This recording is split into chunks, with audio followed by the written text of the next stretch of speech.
A baby bird impossibly small, soaking wet, was thrashing weakly inside that pipe, fighting with every last ounce of its tiny strength just to stay alive. Its feathers hadn't even grown in yet. Its skin was raw and exposed, and it was losing the fight fast. But that wasn't the worst of it. As the man gently scooped the fragile creature into his hands, he noticed something horrifying protruding from the chick's beak. A thin filament, like fishing line, swallowed all the way down its throat. This bird hadn't just fallen. It had been slowly choking, silently suffering, alone in a pipe, in an alley, where no one was ever supposed to find it. He almost didn't. His hands were trembling. Anyone's would be. Here was a creature so small it barely registered as real, more like a rumor of a bird than an actual one, and it needed him to do something that, done wrong even once, could end its life in seconds.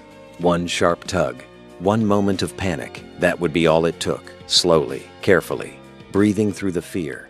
The man began to pull. The line came free. The chick let out the faintest sound, not quite a cry, not quite a chirp, something between relief and exhaustion.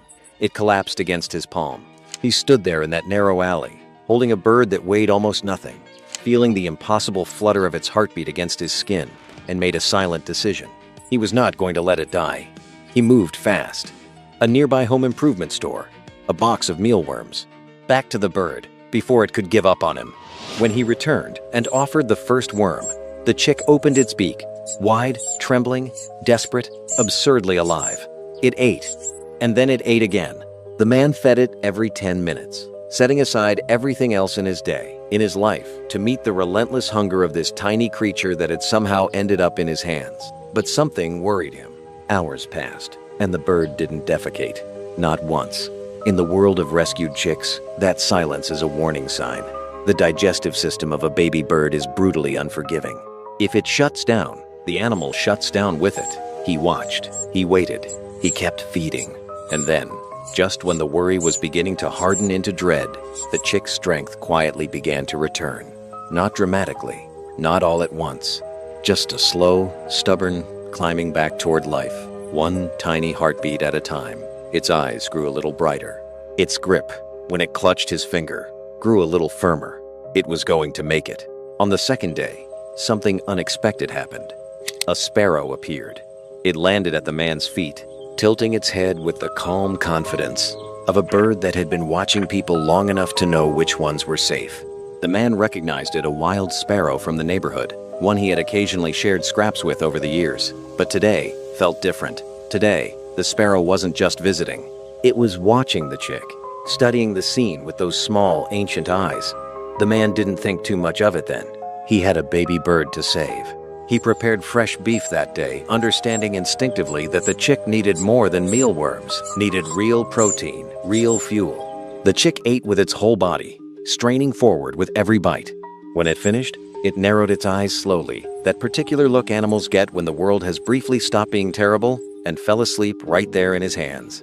By day 3, the change was visible and stunning. Whatever was in that beef, it worked. The chick was growing at a pace that seemed to defy time itself. It could sense food approaching now, stretching its neck before the man's hand even reached it. Its body, which had been so raw and fragile, was filling out.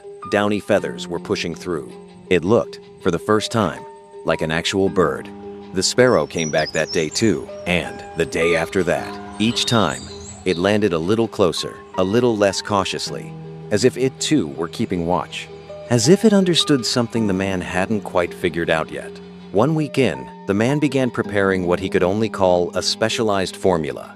A mixture of bird droppings, water, and egg yolk, carefully balanced to give the chick everything it needed at this critical stage. It sounds strange to anyone who hasn't done it, but to anyone who has held a rescued bird at 2 in the morning, frantic and Googling and terrified of getting it wrong, it makes perfect sense. You do what the bird needs. You set aside what's comfortable. You show up. The chick, for its part, showed up too, eating fiercely, growing fiercely, producing enormous droppings that the man celebrated like a man who had learned to find joy in unexpected places. More than 10 days after that alley, the chick stood on the man's finger, not teetered, not gripped desperately, stood, sturdy, calm, real. It was almost time. The man knew what came next, and knowing it didn't make it easier.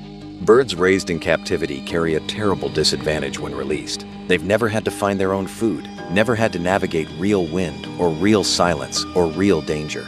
Released without preparation, they often don't survive the first week. He wasn't going to let that happen. Every day he brought the chick outside. Let it feel actual sunlight on those new feathers. Let it begin to understand that the world was bigger than an incubator and a gentle pair of hands. He introduced mealworms in ways the chick had to find, had to chase, had to catch. It was awkward at first, clumsy, funny even, watching this small bird figure out what it was built to do. And then one day, it caught one, and then another. The sparrow watched all of it, still there, still close, still inexplicably, quietly present.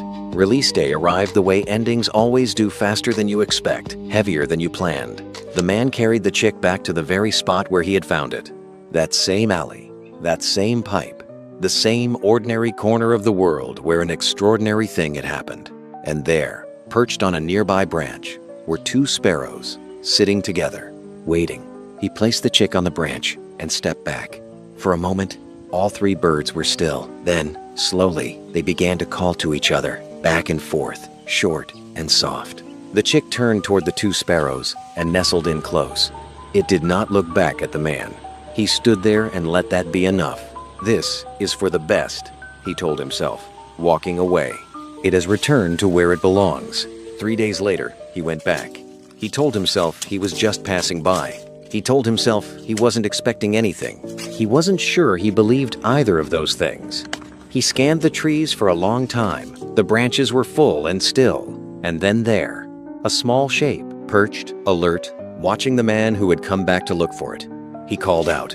The bird launched from the branch without hesitation, crossed the distance between them in a breath, and landed on his shoulder. And then it did something he hadn't expected. It pressed itself forward, into the warmth of his chest, and held on. Not the grip of panic, the grip of choice. The grip of a creature that had a whole sky available to it, and decided for one more moment to stay right here. The man opened his hand, a small pile of mealworms. One last meal. The chick ate slowly, savoring it, the way you eat when you know it's the last time. And when it finished, it left something behind on the man's chest, the only gift a bird can give. Warm, immediate, absolutely absurd. Absolutely perfect, thank you. That's what it meant. Anyone who has ever been loved by an animal knows that's exactly what it meant. And then the chick lifted off gently, without drama, and rose into the sky. No hesitation, no looking back, just flight. The man stood in that alley and fought back tears and smiled anyway. Because that's what you do when something you love becomes free. You let the grief and the joy exist at the same time.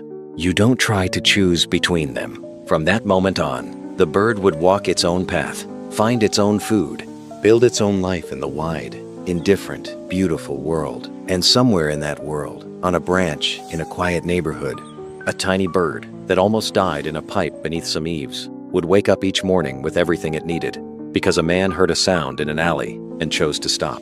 Thank you for watching until the end.